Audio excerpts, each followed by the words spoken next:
O ditador russo Vladimir Putin, diante do fracasso das negociações para encerrar a guerra na Ucrânia, decidiu apostar tudo. As tropas russas estão desesperadamente tentando avançar no Donbass, enquanto o próprio Vladimir Putin cria condições informacionais para retomar a convocação forçada parcial de reservistas para reforçar o exército russo. Na verdade, trata-se de preparar a sociedade para uma nova onda de mobilização, mas sob o disfarce de treinamentos militares para reservistas. Ao mesmo tempo, o Kremlin decidiu envolver também militares bielorrussos na guerra contra a Ucrânia, na parte ocidental da Bielorrússia. Moradores relatam uma convocação urgente de reservistas para treinamentos não planejados, o que gerou grande repercussão e uma onda de discussões nas redes sociais. Bielorrussos estão sendo convocados para treinamentos de um dia para o outro sem aviso prévio. E anteriormente a Rússia, vale lembrar, atacou de forma demonstrativa exatamente as regiões noroeste da Ucrânia com mísseis e drones. Ao mesmo tempo, os analistas da The Economist afirmam que Vladimir Putin caiu em uma armadilha criada por ele mesmo. As chances de que suas tropas alcancem na Ucrânia algo que ele possa chamar de vitória estão diminuindo.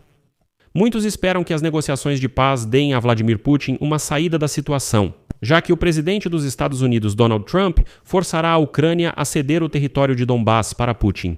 Mas, na verdade, essa opção está se tornando cada vez menos provável. Por isso, Putin decidiu apostar tudo, declarar mobilização e lançar absolutamente todos os recursos na guerra em uma última tentativa de vencer. Meu nome é Alexei Petty. Vamos discutir esse assunto juntos, mas antes de começarmos, peço que você se inscreva neste canal, deixe seu like e escreva seu comentário abaixo deste vídeo. Além disso, siga meu canal no Telegram, Petty News. O link para ele está na descrição deste vídeo. Então, o projeto Deep State afirma que o exército russo continua realizando ações de assalto na região da vila de Grishino, que fica a noroeste da cidade de Pokrovsk, na região de Donetsk.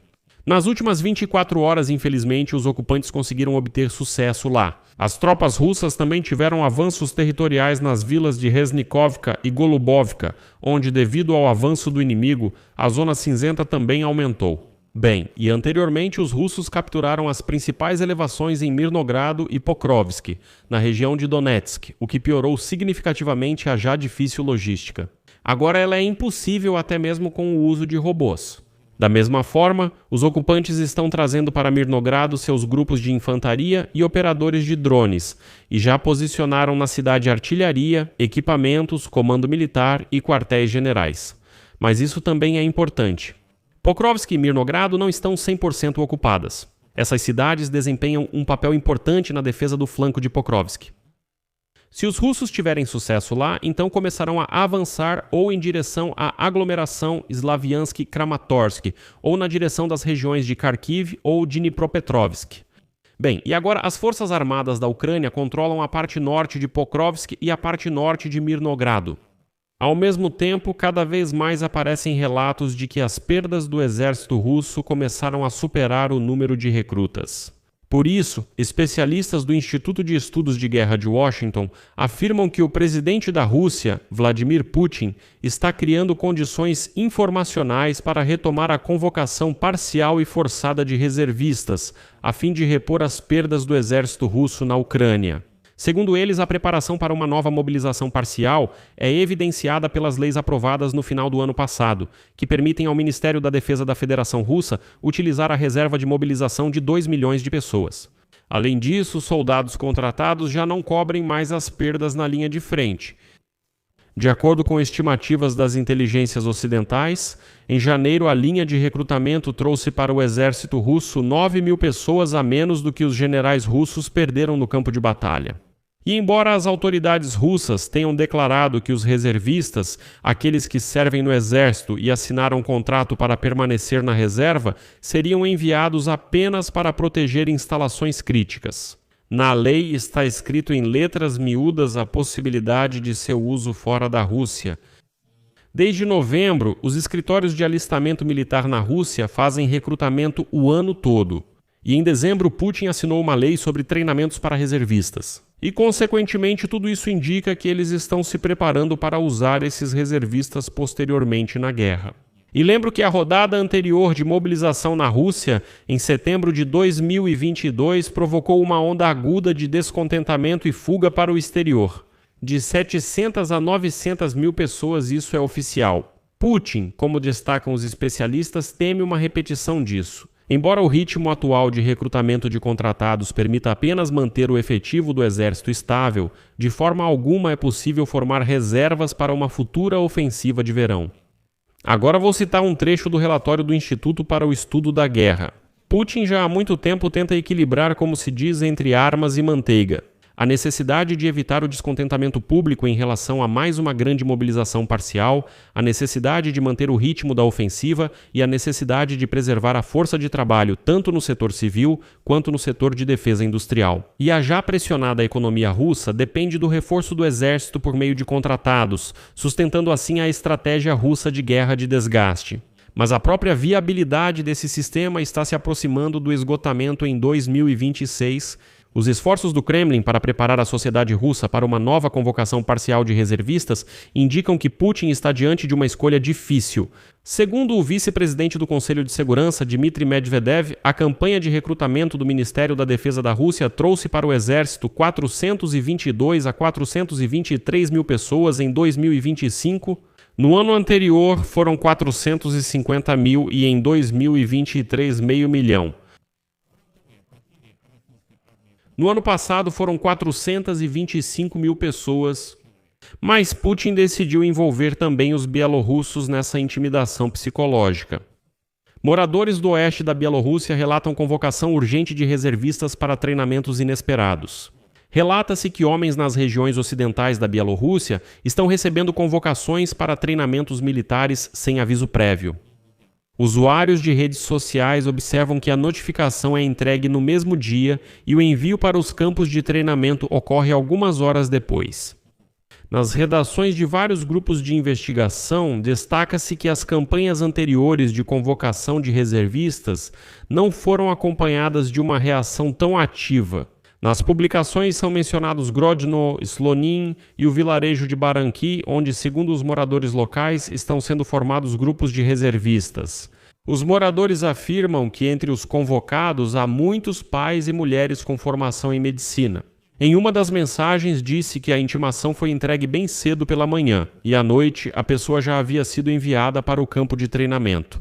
Ao mesmo tempo, o Serviço de Guarda de Fronteira da Ucrânia informou que nas fronteiras com Belarus não há movimentação de equipamentos nem acúmulo de tropas adicionais. Por isso, os militares ucranianos consideram a convocação de reservistas em Belarus como um ataque informativo com o objetivo de assustar os ucranianos e desviar recursos militares da linha de frente.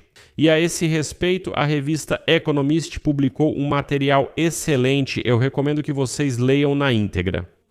E nele, especialistas afirmam que Vladimir Putin caiu em uma armadilha criada por ele mesmo. As chances de que suas tropas alcancem na Ucrânia algo que ele possa chamar de vitória estão desaparecendo rapidamente. A seguir, uma citação. Muitos esperam que negociações de paz deem a Vladimir uma saída da situação, já que o presidente dos Estados Unidos, Donald Trump, forçará a Ucrânia a ceder território. Na verdade, essa opção está se tornando cada vez menos provável. E mesmo que um acordo de paz seja alcançado, as consequências dentro da Rússia podem causar instabilidade econômica e política, destruindo os planos de Putin de entrar para a lista dos maiores czares da história. O primeiro problema para o ditador russo é o campo de batalha durante a Segunda Guerra Mundial. De junho de 1941 até maio de 1945, o Exército Vermelho avançou 1.600 quilômetros de Moscou até Berlim. Na guerra em grande escala e mais longa da Federação Russa contra a Ucrânia, as tropas russas na região de Donetsk avançaram apenas 60 quilômetros. Com o rumo atual dos acontecimentos, Vladimir Putin não conseguirá mudar isso. Nos 3 primeiros anos da invasão em grande escala, a Rússia expandiu seu exército, mas no fim do ano passado passou a perder mais soldados do que conseguia recrutar. O segundo problema é que está mais difícil conseguir dinheiro. Os gastos com a guerra equivalem a 90% do déficit do orçamento federal, o restante da economia está encolhendo, os pagamentos da dívida estão aumentando e as perspectivas de receitas do petróleo não são animadoras. Mas no final, os especialistas concluem que a agressão militar da Rússia, mesmo com tudo isso, dificilmente vai parar. A Federação Russa pode atacar cidades ucranianas e redes de energia para minar o moral dos ucranianos e a economia da Ucrânia. Mas os próprios ataques aéreos dificilmente levarão à rendição.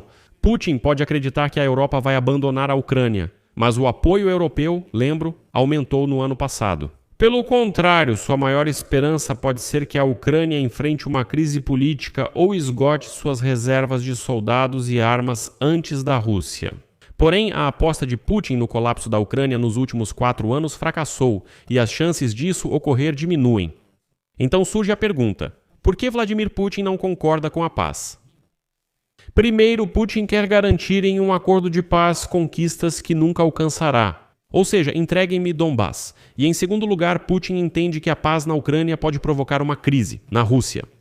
A economia já foi adaptada para a guerra, o que garante sua sobrevivência de alguma forma. E os soldados que voltarem da guerra com certeza vão causar caos por toda a Rússia. Por isso, Putin aposta na continuação da guerra simplesmente para manter seu regime. Aqui vou colocar reticências. Deixe sua opinião e conclusões nos comentários, inscreva-se no canal, ative o sininho e curta se achou este episódio interessante e útil. Você pode apoiar o trabalho deste canal do YouTube financeiramente com sua doação ou assinatura paga pelos links e dados na descrição. Ficarei grato por qualquer apoio de vocês, por hoje é só, cuidem-se, até mais.